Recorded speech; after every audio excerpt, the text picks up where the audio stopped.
Las sirenas no son solo sonido, son corteza sobre la carne de la ciudad, una capa que despierta recuerdos, separa familias y empuja a la gente a buscar refugio en las orillas del día. Vi niños con los cabellos llenos de polvo, mujeres sosteniendo úlceras de miedo como si fueran mantos, hombres que miraban al horizonte con la paciencia de quien no espera sino que teme. Hay lugares donde las luces se apagan y el mundo entero parece encogerse hasta caber en una mochila. Frente a ese paisaje, la pregunta aparece con la insistencia de un martillo. ¿De dónde vienen estas heridas? ¿Cuál es la historia que las sostiene? Si te interesa acompañar este recorrido hasta el final, quédate hasta el cierre. Suscríbete al canal, activa la campana para recibir más mensajes como este y deja tu like si estas palabras te tocan. Tu permanencia ayuda a que estas reflexiones lleguen a otros corazones que también buscan sentido en medio del ruido. La respuesta más profunda a esas heridas no se limita a mapas o a decisiones humanas. Está más atrás, en una tienda que cruzó desiertos, en un pozo donde nadie paraba, en la encrucijada de una promesa que cambió el destino de pueblos enteros. En el tiempo de los patriarcas, cuando las tiendas aún se clavaban en la arena con estacas de madera y el fuego se encendía con astillas secas, vivía un hombre llamado Abram. Su historia comienza con un llamado sencillo y radical: salir de la tierra de su padre y caminar hacia lo desconocido, porque Dios le prometió descendencia, tierra y bendición. Abram tomó su tienda, su esposa Sarai y su sobrino Lot y emprendió el camino. De ese movimiento nació una línea de acontecimientos que, con todas sus bendiciones y heridas, todavía resuena en la historia. Sarai era estéril según la costumbre, y el dolor que eso traía en su casa era profundo. En un mundo donde la promesa de Dios a Abraham pasaba por la descendencia, la ausencia de hijos se sentía como una grieta en la propia palabra de Dios.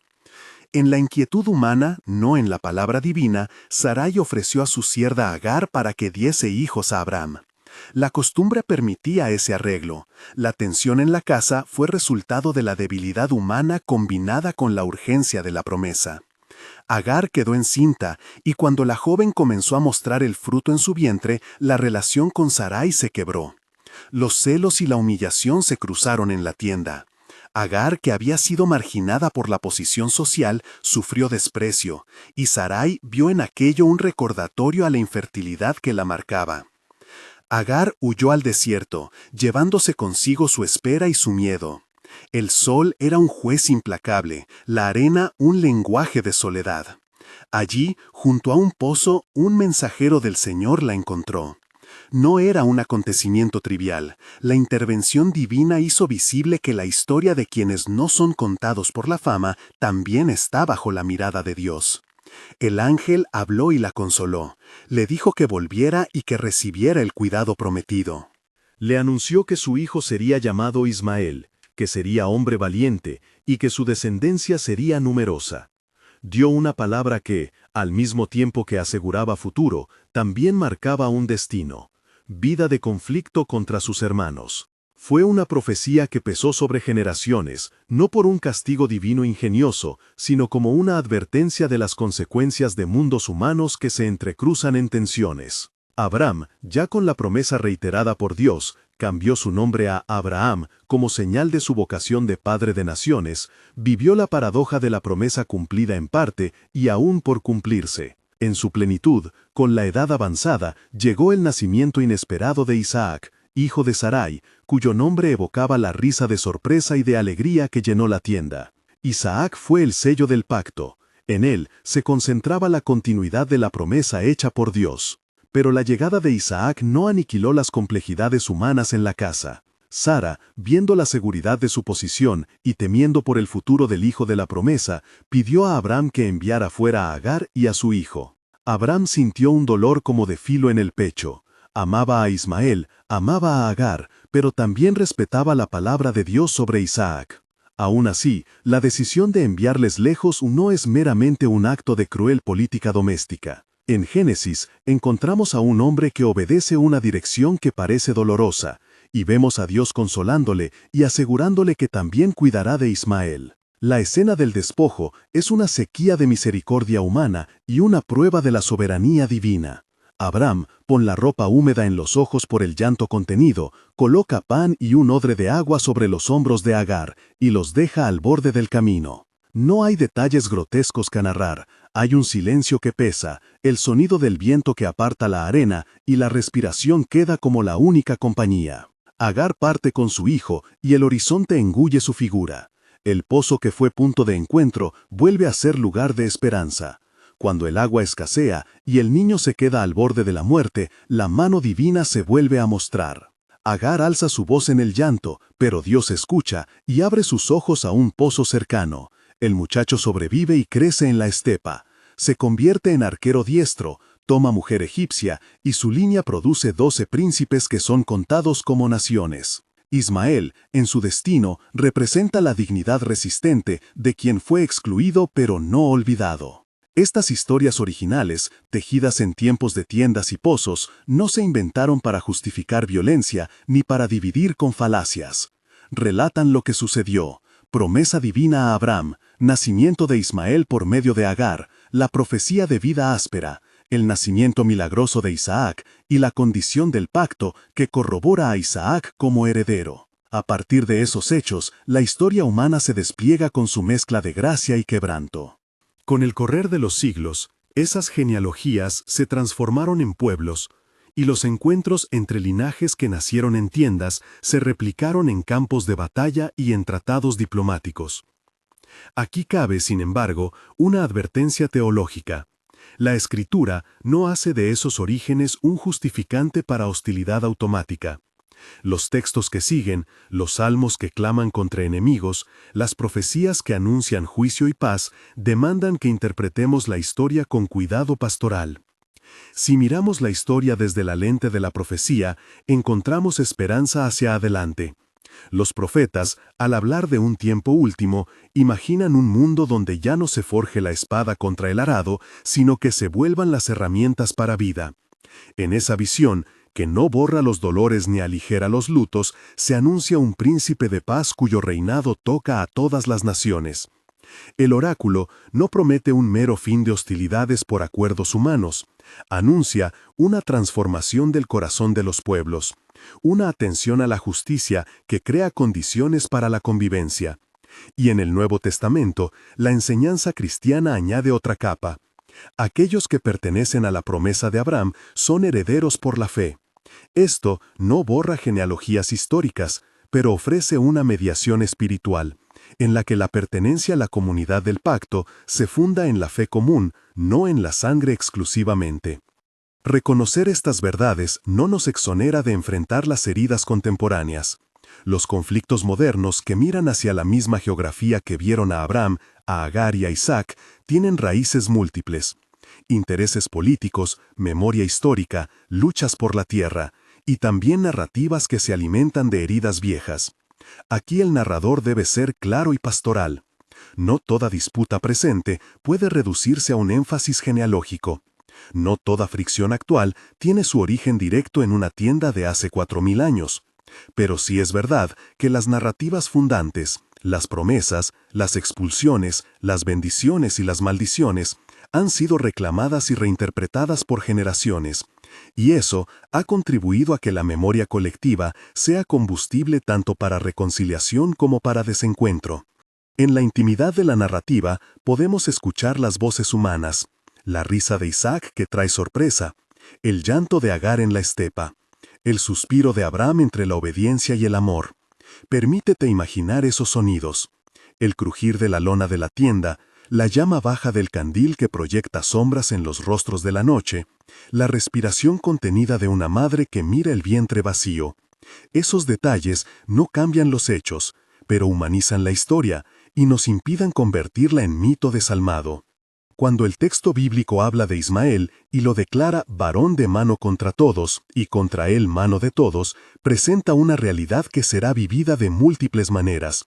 No se trata de un veredicto que deshumaniza, es una descripción de un futuro lleno de desafíos. Y en ese diagnóstico, la Escritura no se cierra a la esperanza. Dios cuida de Agar en el desierto. Dios promete una descendencia numerosa. Dios sostiene la vida de un muchacho olvidado por las urgencias humanas.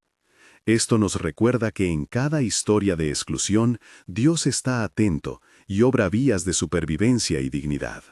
Como predicador que camina entre la exégesis y la pastoral, propongo 3 puntos para que nos guíen en la reflexión. Primero, reconocer la hondura de la promesa. Segundo, lamentar las consecuencias humanas de decisiones apresuradas. Tercero, mantener la esperanza escatológica que trasciende genealogías. Reconocer la promesa significa entender que la historia de Abraham no es una anécdota familiar. Es el armazón sobre el cual Dios comenzó a esbozar un plan que tendría alcances universales. La promesa no fue solo para un linaje privilegiado como tal, fue la semilla de una bendición destinada a extenderse más allá de fronteras. Por eso la fidelidad de Dios a su palabra en Isaac es central. La promesa se cumple de formas sorprendentes, a veces en lo que parece imposible. Lamentar las consecuencias humanas implica mirar con honestidad el costo de las decisiones. Sarai, por miedo y por dolor, impulsó una acción que fracturó una familia y alteró destinos. Abraham, en su obediencia resignada, llevó a cabo lo pedido por su mujer y, en la obediencia, sufrió. No es tiempo para justificar ni para condenar sin examen. Es tiempo para dolerse con quienes dolieron y para aprender. Cuando hoy vemos familias divididas, pueblos enfrentados o memoria que no sana, debemos preguntarnos cómo nuestras decisiones, individuales y colectivas, han contribuido al ciclo. La esperanza escatológica, finalmente, nos coloca en otra perspectiva. Los profetas hablaron de un día en que el caos vendrá a su término y el Señor será rey sobre toda la tierra. El Nuevo Testamento proclamó que en Cristo hay una nueva adhesión que transforma la pertenencia. Esto no borra injusticias ni minimiza el sufrimiento, pero instala una promesa que rompe el círculo de venganza. Si perteneces a esa línea de la promesa por la fe, eres llamado a ser instrumento de reconciliación, no a reproducción de antiguos rencores. Volvamos por un momento a la tienda. Imagina a Abraham mirando el fuego, a Sarai tejiendo en silencio, a Agar apartada junto a un pozo. Las conversaciones que no se narran en el texto pueden llenarse con preguntas sencillas. ¿Cómo se vive la promesa cuando hiere a otros? ¿Cómo ejercer autoridad sin opresión? ¿Qué significa ser heredero de una promesa que cuesta lágrimas? Estas preguntas no tienen respuestas mágicas, requieren humildad, arrepentimiento donde corresponde y un compromiso renovado con la justicia y la misericordia. Hacia el final de la historia patriarcal, Ismael crece, se convierte en padre de pueblos, y la historia de Isaac sigue su curso para dar origen a Israel. De allí salen los profetas, los reyes, las ciudades sagradas, y también las guerras y los exilios. La memoria ancestral se convierte en tejido histórico complejo. Los nombres de los antepasados son invocados tanto en plegarias como en odios. No podemos negar que la historia humana ha usado la religión y la genealogía para legitimar proyectos que muchas veces han aplastado la dignidad de otros. Por eso la lectura fiel de las Escrituras debe resguardarnos. No podemos permitir que las promesas de Dios sean instrumento de violencia. La mirada final de la sección patriarcal es ambivalente y a la vez llena de esperanza. Por un lado, hay heridas que perduran. Por otro, la promesa de un príncipe de paz que hará nuevas todas las cosas. La redención obra sobre la historia, no la anula.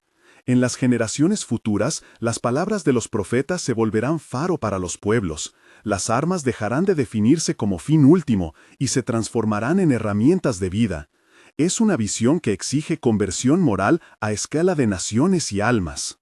La historia de Isaac e Ismael no es un guión para justificar la violencia. Es un relato que nos recuerda la fragilidad humana al hacerse camino con promesas divinas. Nos muestra también que Dios escucha el llanto de los marginados y que en su plan la exclusión no es definitiva. Cuando contemples hoy las noticias, no reduzcas los rostros de los que sufren a estereotipos. Cada uno lleva una historia que en el fondo puede volver a tocar la misericordia de Dios si la mirada humana se abre a la reconciliación. Seguiremos ahora el hilo que conecta aquel desierto ancestral con las múltiples escenas de la historia, para ver cómo las consecuencias se multiplicaron y cómo la esperanza profética permanece como horizonte. Desde la tienda a orillas del pozo hasta los palacios y las plazas de las naciones, la misma lección se repite. La promesa que bendice puede convertirse en pretexto si la justicia no guía su cumplimiento. Los patriarcas heredaron promesas, las naciones heredaron memorias. Esas memorias, guardadas en cantares y tradiciones, fueron llamas que alumbraron y a veces brasas que quemaron. Los profetas intervinieron en esa trama con voz dura y compasiva. Recordaron que la ley de Dios no es cetro para la vanidad ni sello para la exclusión, sino norma que llama al cuidado del huérfano, la viuda y el extranjero. En sus palabras se oyen reclamos.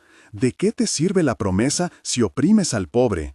Esa pregunta atraviesa siglos y se dirige todavía a quienes invocan la alianza para justificar medidas que quitan la dignidad. El Nuevo Testamento, sin soslayar la historia de las naciones, trae un giro. La promesa se personifica en alguien que acoge a marginados, comparte mesas con pecadores y llama a sus seguidores a ser artesanos de reconciliación. La paz anunciada no es tregua entre contendientes, sino obra de transformación del corazón y del orden humano. Por eso, la invitación que nace de la memoria patriarcal no es nostalgia, sino responsabilidad. Honrar la promesa implica reparar, escuchar al que llora, desarmar prácticas que causan dolor. Volvamos de nuevo a la escena mínima. Un hombre junto al fuego, una mujer tejiendo, una muchacha junto al pozo. Que esas imágenes permanezcan como examen. Cada generación está llamada a cuidar la herencia sin convertirla en arma. En las comunidades que siguen a la promesa, la justicia y la misericordia deben andar juntas. La fe que excluye no es herencia, es pérdida. Así, la historia continúa, llevando cicatrices y semillas, esperando que la esperanza profética florezca en obras concretas. Los senderos que nacen junto al pozo continúan trazando su rumbo por siglos. Donde hubo tienda, hubo tradición. Donde hubo promesa, hubo memoria que pesa y que libera. A lo largo de las eras, esas memorias se tejieron en himnos, leyes y costumbres. Se grabaron en lápidas y en rostros. Se transmitieron en la mesa y en la plegaria. Pero también, con inquietante facilidad, se transformaron en argumentos para excluir, en códigos que legitiman muros y barreras. El desafío que atraviesa toda la historia es el mismo: distinguir el nervio vivo de la promesa, su llamado a vida, de los velos ideológicos que la reducen a pretexto. Los profetas, una y otra vez, miraron esa distorsión con voz cortante. No reclamaban promesas para sí mismos, reclamaban que la comunidad volviera a su pulso original. Justicia para el oprimido, cuidado del extranjero, compasión por el desamparado. Cuando la ley se convierte en insignia para la soberbia, el oráculo divino corta y restituye el horizonte.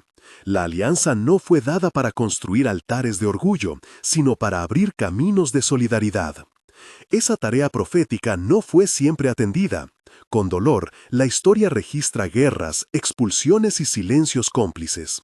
Pero también guarda resistencias, aquellos que, aún en medio del conflicto, arriesgaron su reputación para socorrer al herido, para compartir el pan, para invitar al que todos rechazaban. El Nuevo Testamento recoge y personifica esa vuelta. La promesa se encarna en quien se acerca al leproso, en quien conversa con la mujer marginada junto al pozo, en quien comparte la mesa con pecadores y publicanos. No es una idea abstracta, es una vida que reforma la manera de mirar al otro. Desde esa radical cercanía nace una ética de reconciliación que cuestiona cualquier uso instrumental de la heredad religiosa. Seguir esa ética implica reparar heridas históricas, no con gestos simbólicos que tranquilizan la conciencia, sino con prácticas concretas que devuelvan dignidad. Reconocer agraviados, atender necesidades, restituir derechos, reconocer conexiones culturales y afectivas entre pueblos que han sido forzados a odiarse. Esas prácticas, cuando se arraigan, cambian las instituciones y los ritos. Un culto que no aprende a escuchar al extranjero se vuelve eco vacío. Una comunidad que no comparte su mesa renuncia a la forma de vida que sostiene la promesa. Por eso, la llamada a la conversión no es solo moral individual, es también estructural. Requiere coraje para desandar privilegios, para revisar memorias familiares que han avalado violencia, para enseñar a las nuevas generaciones a leer la historia con ojos que buscan reconciliación. No es un abandono de identidad, sino su purificación. Conservar lo que edifica la vida y desechar lo que hiere. En las escenas más humildes, el hombre junto al fuego, la mujer que teje, la joven en el pozo, se concentra la enseñanza práctica. Allí donde alguien decide acoger al que viene de lejos, donde se comparte el pan con quien tiene hambre, donde se escucha la historia del otro sin apresurarse a juzgar, se rehabilita la promesa. Esas decisiones cotidianas son las que, sumadas, reconfiguran barrios, pueblos, naciones. Son el antídoto contra la tentación de convertir la fe en bandera para la exclusión. La historia no se corrige de un golpe, se reescribe en miles de actos modestos que con el tiempo cambian rumbos. No perdamos de vista que la esperanza profética tiene rostro escandaloso, proclama paz donde hay armas de memoria, exige justicia donde reina la indiferencia, anuncia consuelo donde hay llanto. Pero la paz prometida no es pasividad, es acción que restaura. La promesa divina, entendida en su plenitud, exige de nosotros una ética de reparación. Reivindicar a los olvidados, reparar el daño donde fuimos causantes, invitar a la conversación donde la sospecha manda. Es un camino que pasa por admitir errores colectivos, pedir perdón y abrir manos para compartir lo que sobra y lo que falta. Al mirar hoy las plazas y los noticieros, recuerda que detrás de cada conflicto hay rostros, genealogías, heridas antiguas. No reduzcas la tragedia a un eslogan ni empaques la memoria en consignas cálidas. La promesa exige discernimiento y misericordia. Discernimiento para no legitimar violencia en nombre de la fe. Misericordia para que la exclusión no sea destino definitivo. Camina con la mirada de quien escucha, con la voz de quien intercede por el que no tiene quien lo defienda, con las manos dispuestas para sanar pequeñas injusticias que juntas impiden grandes reconciliaciones. Que la visión del príncipe de paz nos sostenga. Imaginar un mundo donde las armas se conviertan en herramientas de vida no es ingenuidad, es mandato.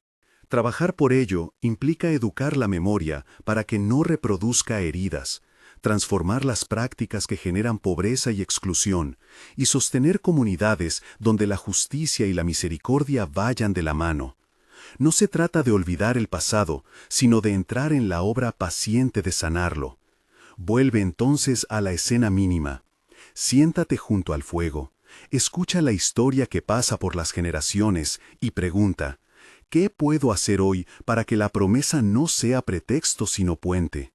Allí, en la modestia de un gesto cotidiano, reside la posibilidad real de que la esperanza profética florezca y la historia, al fin, sea preservada para la vida y no para la guerra.